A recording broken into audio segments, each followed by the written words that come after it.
I'm Jayson Grieser. I teach literature at New St. Andrews College, and this is one of the books I teach.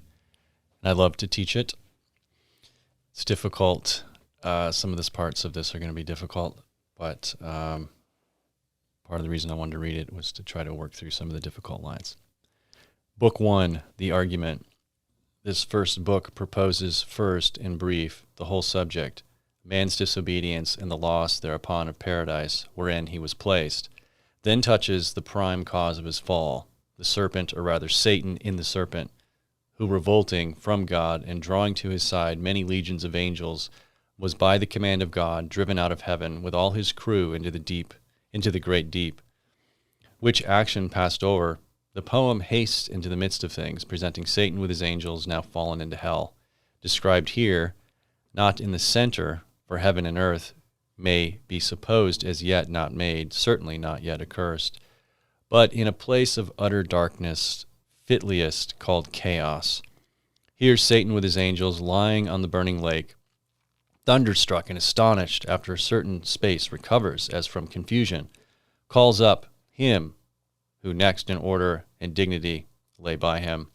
They confer of their miserable fall. Satan awakens with all his legions, who lay till then in the same manner confounded. They rise, their numbers, array of battle, their chief leaders named, according to the idols known afterwards in Canaan and the countries adjoining. To these Satan directs his speech, comforts them with hope yet of regaining heaven, but tells them lastly of a new world and new kind of creature to be created according to an ancient prophecy or report in heaven. For that angels were long before this visible creation was the opinion of many ancient fathers. To find out the truth of this prophecy and what to determine thereon, he refers to a full council. What his associates thence attempt, Pandemonium, the palace of Satan, rises suddenly, built out of the deep. The infernal peers there sit in council. Of man's first disobedience and the fruit of that forbidden tree, whose mortal taste brought death into the world and all our woe, with loss of Eden till one greater man restore us and regain the blissful seat, sing, heavenly muse, that on the secret top of Oreb or of Sinai didst inspire that shepherd who first taught the chosen seed in the beginning how the heavens and earth rose out of chaos. Or if Zion hill delight thee more, and Siloa's brook that flowed fast by the oracle of God, I thence invoke thy aid to my adventurous song, that with no middle flight intends to soar above the Ionian mount, while it pursues things unattempted yet in prose or rhyme. And chiefly thou, O Spirit, that dost prefer before all temples the upright heart and pure, instruct me, for thou knowest, thou from the first wast present, and with mighty wings outspread, dove-like satst brooding on the vast abyss, and madest it pregnant. What in me is dark, illumine, what is low, raise and support, that to the height of this great argument I may assert eternal providence and justify the ways of God to men. Say first, for heaven hides nothing from thy view, nor the deep tract of hell. Say first, what cause moved our grandparents in that happy state, favored of heaven so highly, to fall off from their Creator and transgress his will for one restraint, Lord of the worlds besides? Who first seduced them to that foul revolt? The infernal serpent. He it was whose guile stirred up with envy and revenge, deceived the mother of mankind. What time his pride had cast him out from heaven with all his hosts of rebel angels, by whose aid aspiring to set himself in glory above his peers, he trusted to have equaled the Most High, if he opposed and with ambitious aim against the throne and monarchy of God raised impious war in heaven and battle proud with vain attempt, him the almighty power hurled headlong, flaming from the ethereal sky with hideous ruin and combustion down to bottomless perdition, there to dwell in adamantine chains and penal fire. Who durst defy the omnipotent to arms? 9 times the space that measures day and night. To mortal men he, with his horrid crew, lay vanquished, rolling in the fiery gulf, confounded though immortal. But his doom reserved him to more wrath, for now the thought both of lost happiness and lasting pain torments him, Round he throws his baleful eyes, that witnessed huge affliction and dismay, mixed with obdurate pride and steadfast hate. At once, as far as angels ken, he views the dismal situation, waste and wild, a dungeon horrible on all sides round, as one great furnace flamed. Yet from those flames no light, but rather darkness visible, served only to discover sights of woe, regions of sorrow, doleful shades, where peace and rest can never dwell, hope never comes, that comes to all, but torture without end still urges, and a fiery deluge, fed with ever-burning sulfur unconsumed. Such place eternal justice had prepared for those rebellious, here their prison ordained in utter darkness, and their portion set, as far removed from God and light of heaven, as from the center thrice to the utmost pole. Oh, how unlike the place from whence they fell! There the companions of his fall, overwhelmed with floods and whirlwinds of tempestuous fire, he soon discerns, and weltering by his side, one next himself in power and next in crime, long after known in Palestine and named Beelzebub, to whom the arch enemy, and thence in heaven called Satan, with bold words breaking the horrid silence, thus began, If thou beest he, but oh, how fallen, how changed from him whom in the happy realms of light, clothed with transcendent brightness, didst outshine myriads, though bright. If he whom mutual league, united thoughts and counsels, equal hope and hazard in the glorious enterprise, joined with me once, now misery hath joined in equal ruin, into what pit thou seest, from what height fallen, so much the stronger proved he with his thunder. Until then, who knew the force of those dire arms? Yet not for those, nor what the potent victor in his rage can else inflict, do I repent or change, though changed in outward luster, that fixed mind in high disdain from sense of injured merit, that with the mightiest raised me to contend, and to fierce contention brought along innumerable forces of spirits armed, that durst dislike his reign, and me preferring his utmost power with adverse power opposed, in dubious battle on the plains of heaven, and shook his throne. What though the field be lost? All is not lost. The unconquerable will and study of revenge, immortal hate and courage, never to submit or yield what is else not to be overcome.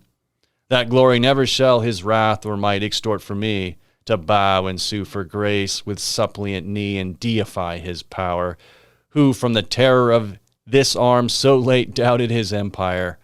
That were low indeed. That were in ignominy and shame beneath this downfall, since by fate and strength of gods, and this imperial substance cannot fail.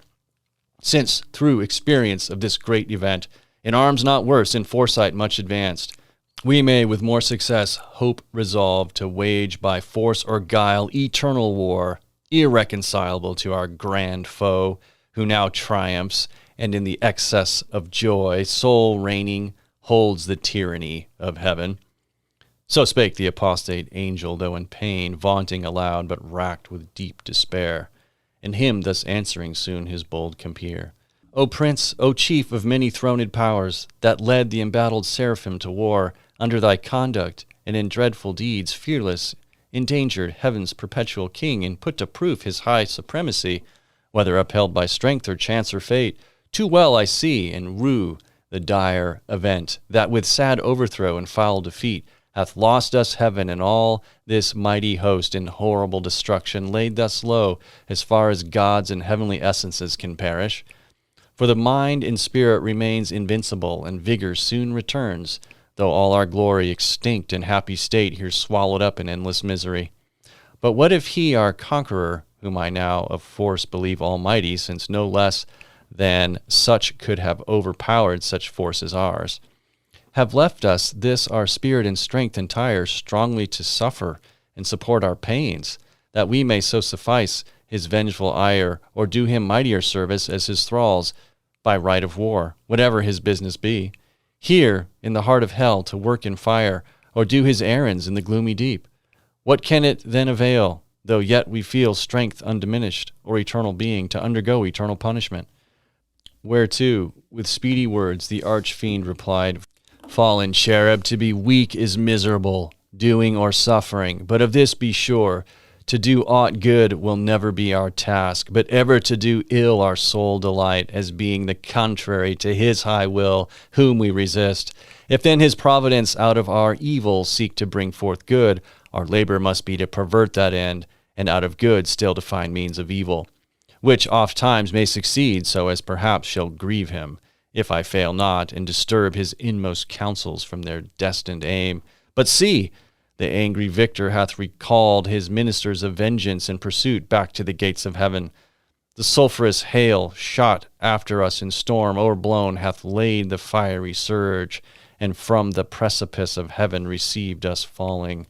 And the thunder winged, and red lightning, and impetuous rage, perhaps hath spent his shafts, and ceases now to bellow through the vast and boundless deep. Let us not slip the occasion, whether scorn or satiate fury yield it from our foe. Seest thou yon dreary plain, forlorn and wild, the seat of desolation, void of light, save what the glimmering of these livid flames cast pale and dreadful? Thither let us tend from off the tossing of these fiery waves, the rest, if any rest can harbor there, and resembling our afflicted powers, consult how we may henceforth most offend our enemy, our own loss, how repair, how overcome this dire calamity, what reinforcement we may gain from hope, if not, what resolution from despair. Thus Satan, talking to his nearest mate, with head uplift above the wave, and eyes that sparkling blazed.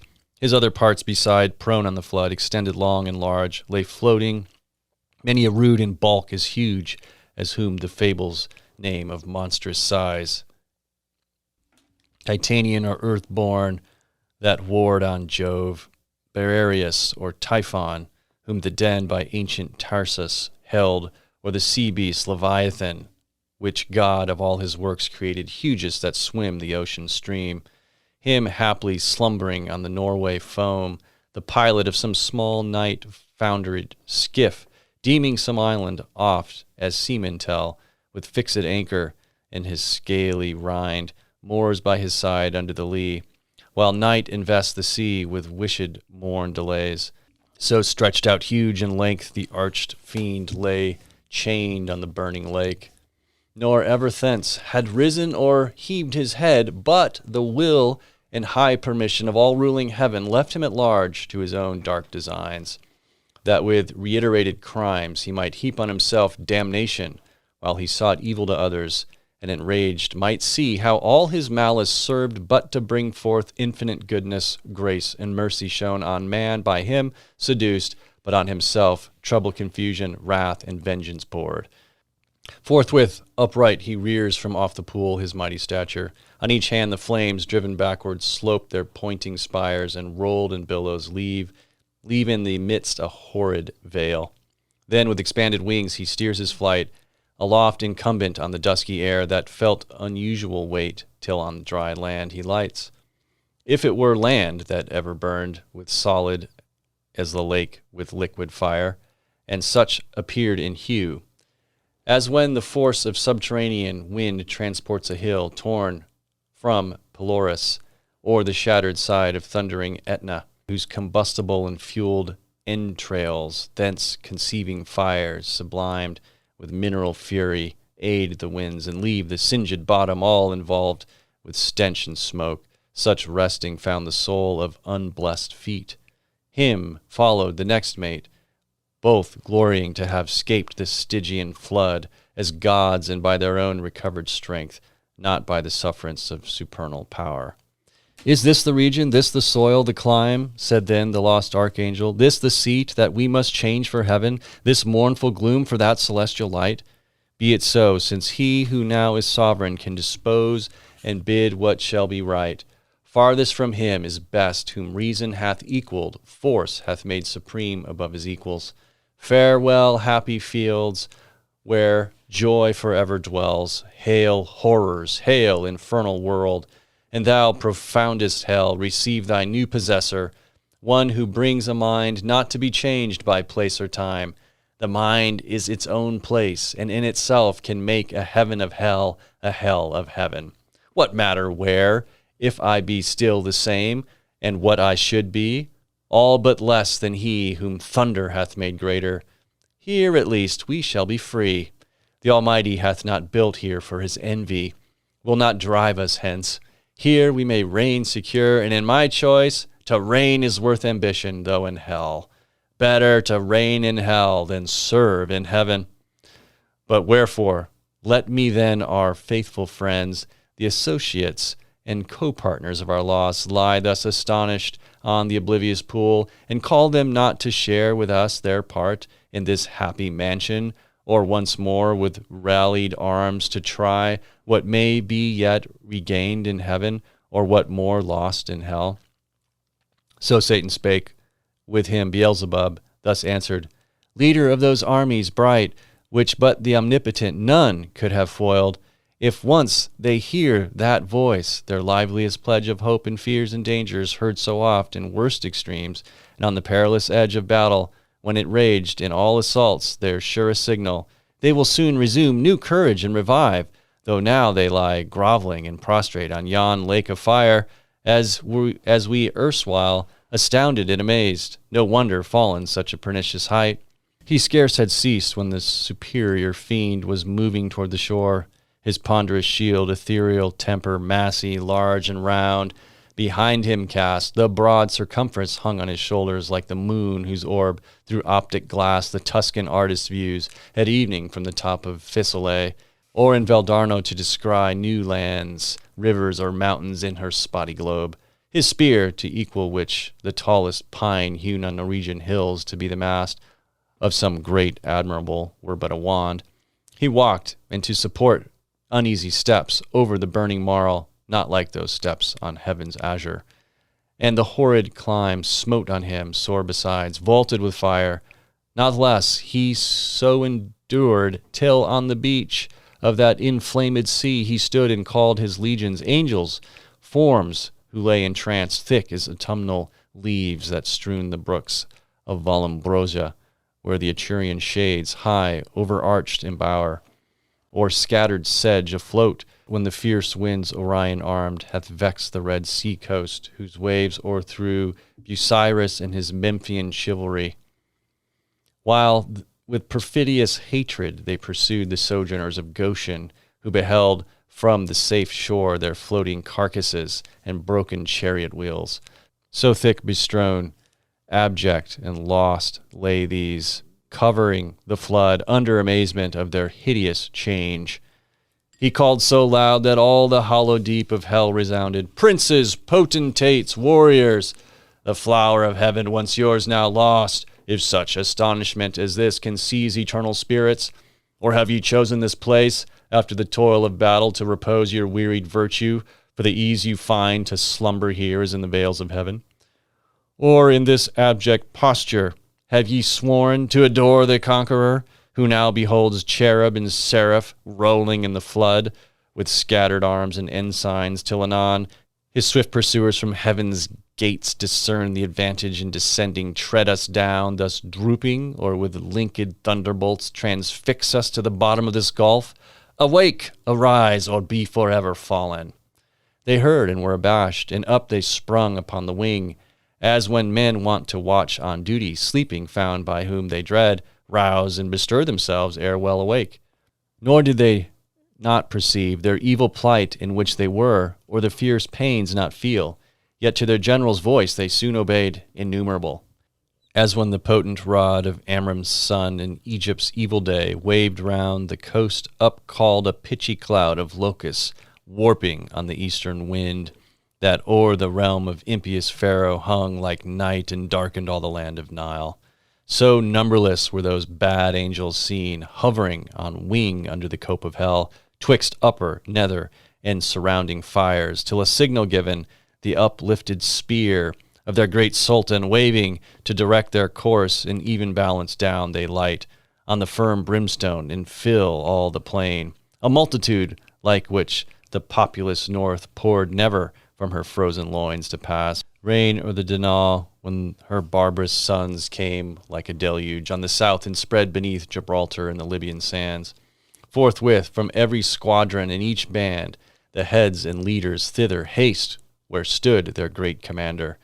godlike shapes and forms, excelling human princely dignities and powers that erst in heaven sat on thrones, though of their names in heavenly records now be no memorial, blotted out and razed by the rebellion from the books of life. Nor had they yet among the sons of Eve got them new names, till wandering over the earth through God's high sufferance for the trial of man by falsities and lies, the greatest part of mankind they corrupted to forsake God their Creator, and the invisible glory of him that made them, to transform oft to the image of a brute adorned with gay religions full of pomp and gold, and devils to adore for deities. Then were they known to men by various names and various idols throughout the heathen world. Say, Muse, their names, then known, who first, who last, roused from the slumber on that fiery couch at their great emperor's call, as next in worth, came singly where he stood on the bare strand, while the promiscuous crowd stood yet aloof. The chief were those who from the pit of hell, roaming to seek their prey on earth, durst fix their seats long after next the seat of God, their altars by his altar, God's adorned, among the nations round, and durst abide Jehovah thundering out of Zion, throned between the cherubim. Yea, often placed within his sanctuary itself their shrines, abominations, and with cursed things his holy rites and solemn feasts profaned, and with their darkness durst affront his light. First, Molech, horrid king, besmeared with blood of human sacrifice and parents' tears, though for the noise of drums and timbrels loud, their children's cries unheard that passed through fire to his grim idol. Him the Ammonite worshipped in Rabbah and her watery plain, in Argob and in Bashan to the stream of utmost Arnon.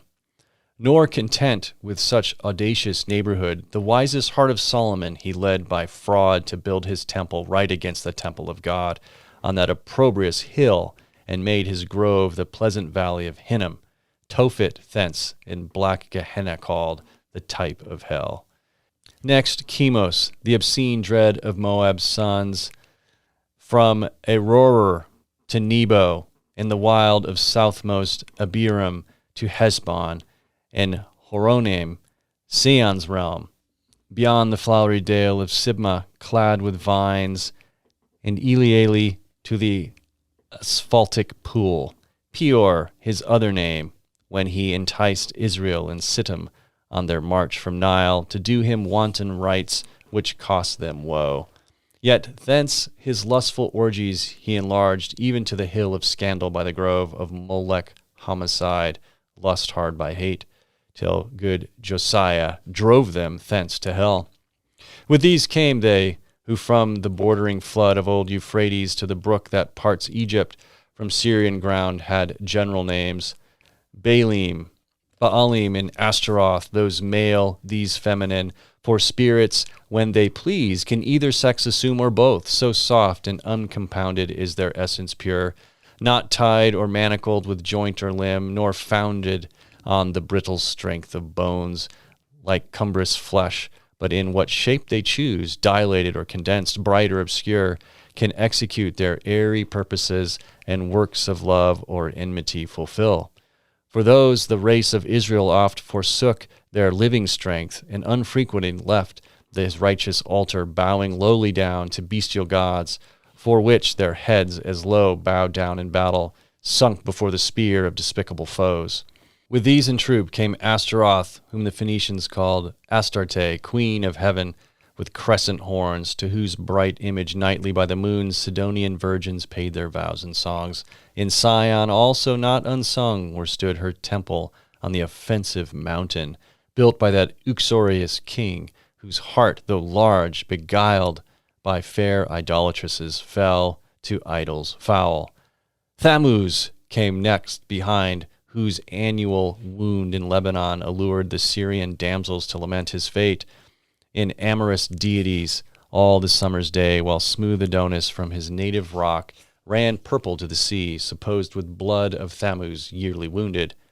The love tale infected Sion's daughters with like heat, whose wanton passions in the sacred porch Ezekiel saw when by vision led his eye surveyed the dark idolatries of alienated Judah. Next came one who mourned in earnest when the captive ark maimed his brute image, head and hands lopped off, in his temple on the Grunseled edge, where he fell flat and shamed his worshippers. Dagon his name, sea monster, upward man and downward fish, yet had his temple high reared in Azotus, dreaded through the coast of Palestine and Gath and Ascalon and Acharon and Gaza's frontier bounds. Him followed Rimmon, whose delightful seat was fair Damascus on the fertile banks of Abana and Pharphar, lucid streams. He also, 'gainst the house of God, was bold. A leper once he lost and gained a king, Ahaz his sottish conqueror, whom he drew God's altar to disparage and displace, for one of Syrian mode, whereon to burn his odious offerings and adore the gods, whom he had vanquished. After these appeared a crew, who under names of old renown, Osiris, Isis, Horus, in their train, with monstrous shapes and sorceries abused fanatic Egypt and her priests to seek their wandering gods disguised in brutish forms rather than human. Nor did Israel escape the infection when their borrowed gold composed the calf in Oreb, and the rebel king doubled that sin in Bethel and in Dan, likening his maker to the grazed ox, Jehovah, who in one night, when he passed from Egypt, marching equaled with one stroke both her firstborn and all her bleeding gods. Belial came last, then whom a spirit more lewd fell not from heaven, or more gross to love vice for itself. To him no temple stood, or altar smoked. Yet who more oft than he, in temples and at altars, when the priest turns atheist, as did Eli's sons, who filled with lust and violence the house of God. In courts and palaces he also reigns, and in luxurious cities where the noise of riot ascends above their loftiest towers, and injury and outrage. And when night darkens the streets, then wander forth the sons of Belial, flown with insolence and wine. Witness the streets of Sodom, and that night in Geba, when the hospitable door exposed a matron to avoid worst rape. These were the prime in order and in might. The rest were long to tell, though far renowned. The Aeonian gods of Javan's issue, held gods, yet confessed later than heaven and earth, their boasted parents. Titan, heaven's firstborn, with his enormous brood and birthright seized by younger Saturn. He from mightier Jove, his own and Rhea's son, like measure found. So Jove usurping reigned. These first in Crete and Ida known, thence on a snowy top of cold Olympus ruled the middle air, their highest heaven, or on the Delphin cliff, or in Dodona, and through all the bounds of Doric land, or who with Saturn old fled o'er Adria to the Hesperian fields, and over the Celtic roamed the utmost isles. All these and more came flocking, but with looks downcast and damp, yet such wherein appeared obscure some glimpses of joy, to have found their chief not in despair, to have found themselves not lost in loss itself, which on the countenance cast like doleful hue. But he his wonted pride soon recollecting with high words that bore semblance of worth, not substance, gently raised their fainting courage and dispelled their fears. Then straight commands that at the warlike sound of trumpets loud and clarions be upreared his mighty standard. That proud honor claimed Azazel as his right, a cherub tall, who forthwith from the glittering staff unfurled the imperial ensign, which full high advanced shone like a meteor streaming to the wind, with gems and golden luster rich emblazoned, seraphic arms and trophies, all the while sonorous metal blowing martial sounds, at which the universal host upspent a shout that tore hell's concave and beyond, frightened the reign of chaos and old night. All in a moment through the gloom were seen 10,000 banners rise into the air, with orient colors waving. With them rose a forest huge of spears, and thronging helms appeared, and serried shields in thick array of depth immeasurable. Anon they move in perfect phalanx to the Dorian mood of flutes and soft recorders, such as raised to height of noblest temper heroes old arming to battle, and instead of rage, deliberate valor breathed, firm and unmoved, and dread of death to flight or foul retreat, nor wanting power to mitigate and swage. with solemn touches, troubled thoughts, and chase anguish, and doubt, and fear, and sorrow, and pain, from mortal or immortal minds. Thus they, breathing united force with fixed thought, moved on in silence to soft pipes that charmed their painful steps over the burnt soil. And now, advanced in view, they stand, a horrid front of dreadful length, and dazzling arms, in guise of warriors old, with ordered spear and shield, awaiting the command their mighty chief had to impose. He, through the armed files, darts his experienced eye, and soon traverse the whole battalion views, their order due, their visages and statures as of gods. Their number last he sums, and now his heart distends with pride, and hardening in his strength glories.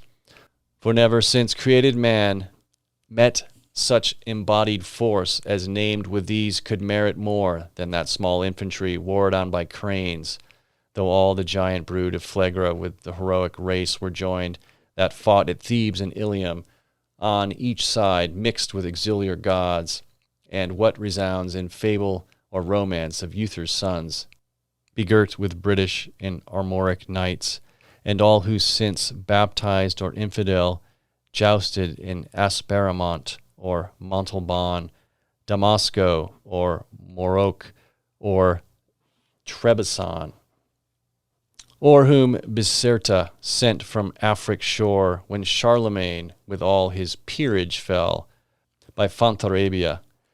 Thus far these beyond compare of mortal prowess, yet observe their dread commander. He above the rest, in shape and gesture proudly eminent, stood like a tower.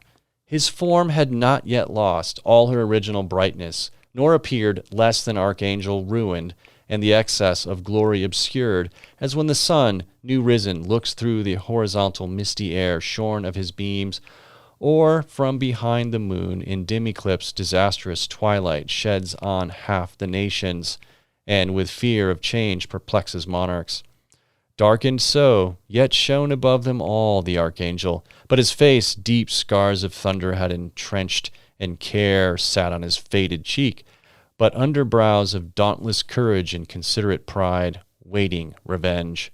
Cruel his eye, but cast signs of remorse and passion to behold the fellows of his crime, the followers rather, for other once beheld in bliss, condemned for ever now to have their lot in pain. Millions of spirits, for his fault, immersed of heaven, and from eternal splendors flung for his revolt. Yet faithful now they stood, their glory withered, as when heaven's fire hath scathed the forest oaks or mountain pines, with singed top their stately growth, though bare, stands on the blasted heath. He now prepared to speak, whereat their doubled ranks they bend from wing to wing, and half enclosed him round with all his peers. Attention held them mute. Thrice he essayed, and thrice, in spite of scorn, tears, such as angels weep, burst forth. At last words interwove with sighs found out their way. O myriads of immortal spirits, O powers, matchless but with the Almighty! And that strife was not inglorious, though the event was dire, as this place testifies, and this dire change hateful to utter. But what power of mind, foreseeing or presaging from the depths of knowledge, past or present, could have feared how such united force of gods, how such as stood like these, could ever know repulse? For who can yet believe, though after loss, that all these puissant legions whose exile hath emptied heaven shall fail to reascend self-raised and repossess their native seat? For me be witness, all the host of heaven, if counsels different or dangers shunned by me have lost our hopes. But he who reigns monarch in heaven, till then as one secure, sat on his throne, upheld by old repute, consent, or custom, and his regal state put forth at full, but still his strength concealed, which tempted our attempt and wrought our fall. Henceforth his might we know, and now our own, so as not either to provoke or dread new war provoked. Our better part remains to work in close design, by fraud or guile, what force effected not, that he no less at length from us may find who overcomes by force hath overcome but half his foe. Space may produce new worlds, whereof so rife there went a fame in heaven that he ere long intended to create and therein plant a generation whom his choice regards should favor equal to the sons of heaven. Thither, if but to pry, shall be perhaps our first eruption, thither or elsewhere. For this infernal pit shall never hold celestial spirits in bondage, nor the abyss long under darkness cover. But these thoughts full counsel must mature. Peace is despaired, for who can think submission? War then, war, opened or understood, must be resolved. He spake, and to confirm his words, out flew millions of flaming swords drawn from the thighs of mighty cherubim. The sudden blaze fair round illumined hell. Highly they raged against the highest, and fierce the grasped arms clashed on their sounding shields the din of war, hurling defiance toward the vault of heaven. There stood a hill not far, whose grisly top belched fire and rolling smoke. The rest entire shone with a glossy scurf, undoubted sign that in his womb was hid metallic ore, the work of sulphur. Thither, winged with speed, a numerous brigade hastened, and with bands of pioneers, with spade and pickaxe armed, forerun the royal camp to trench a field or cast a rampart. Mammon led them on. Mammon, the least erected spirit that fell from heaven, for even in heaven his looks and thoughts were always downward bent, admiring more the riches of heaven's pavement trod in gold than aught divine or holy else enjoyed in vision beatific. By him first men also, and by his suggestion taught, ransacked the center, and with impious hands rifled the bowels of their mother earth for treasures better hid. Soon had his crew opened into the hill a spacious wound and digged out ribs of gold. Let none admire that riches grow in hell. That soil may best deserve that precious bane. And here let those who boast in mortal things and wondering tell of Babel and the works of Memphian kings, learn how their greatest monuments of fame and strength and art are easily outdone by spirits reprobate, and in an hour, what in an age, they with incessant toil and hands innumerable scarce perform. Nigh on the plain in many cells prepared, that underneath had veins of liquid fire, sluiced from the lake a second multitude, with wondrous art founded the massy ore, severing each kind with scummed and bullion dross. And third, as soon had formed within the ground a various mold, and from the boiling cells by strange conveyance filled with each hollow nook, as in an organ from one blast of wind, to many a row of pipes the sound-board breathes. Anon, out of the earth, a fabric huge rose like an exhalation, with the sound of dulcet symphonies and voices sweet, built like a temple, where pilasters round were set and Doric pillars overlaid with golden architrave. Nor did there want cornice or frieze with bossy sculptures graven. The roof was fettered gold. Not Babylon nor great El Cairo such magnificence equaled in all their glories to enshrine Belus or Seraphis their gods, or seat their kings. When Egypt with Assyria strove in wealth and luxury, the ascending pile stood fixed her stately height, and straight the doors, opening their brazen folds, discover wide within her ample spaces o'er the smooth and level pavement. From the arched roof, pendant by subtle magic, many a row of starry lamps and blazing crescents fed, with naphtha and asphaltus yielded light as from the sky. The hasty multitude admiring entered, and the work some praise and some the architect. His hand was known in heaven by many a towered structure high, where sceptred angels held their residence and sat as princes, whom the supreme king exalted to such power and gave to rule, each in his hierarchy the orders bright. Nor was his name unheard or unadored in ancient Greece and in Ausonian land. Men called him Beelzebub, and how he fell from heaven they fabled, thrown by angry Jove sheer o'er the crystal battlements. From morn till noon he fell, from noon to dewy eve, a summer's day, and with the setting sun dropped from the zenith like a falling star on Lemnos, the Aegean isle. Thus they relate, erring, for he, with his rebellious rout, fell long before, nor aught availed him now to have built in heaven's high towers, nor did he escape by all his energies, but was headlong sent with his industrious crew to build in hell. Meanwhile, the winged heralds, by command of sovereign power, with awful ceremony and trumpets sound throughout, the host proclaim a solemn council forthwith to be held at Pandemonium, the high capital of Satan and his peers. Their summons called, and every band and squared regiment, by place or choice, the worthiest, they anon with hundreds and with thousands, trooping came, attended. All excess was thronged, the gates and porches wide, but chief the spacious hall, though like a covered field, where champions bold wont ride in armed, and at the Soldan's chair, deified. Though like a covered field, where champions bold wont ride in armed, and at the Soldan's chair, defied the best of Paynim chivalry to mortal combat or career with lance, thick swarmed, both on the ground and in the air, brushed with the hiss of rustling wings.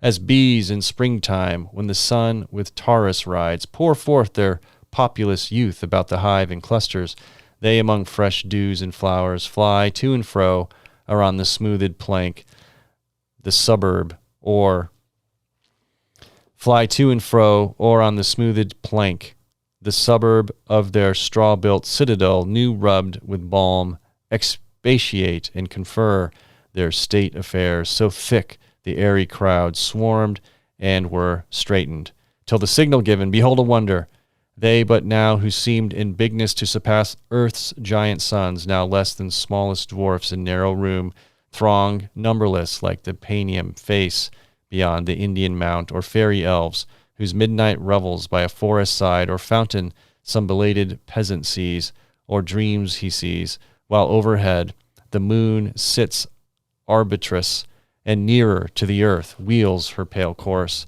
They on their mirth and dance, intent with jocund music, charm his ear. At once with joy and fear his heart rebounds. Thus incorporeal spirits to smallest forms reduce their shapes immense, and were at large, though without number, still amidst the hall of that infernal court. But far within, and in their own dimensions like themselves, the great seraphic lords and cherubim, in close recess and secret conclaves sat, 1,000 demigods on golden seats, frequent and full. After short silence then, and summons read, the great consult began.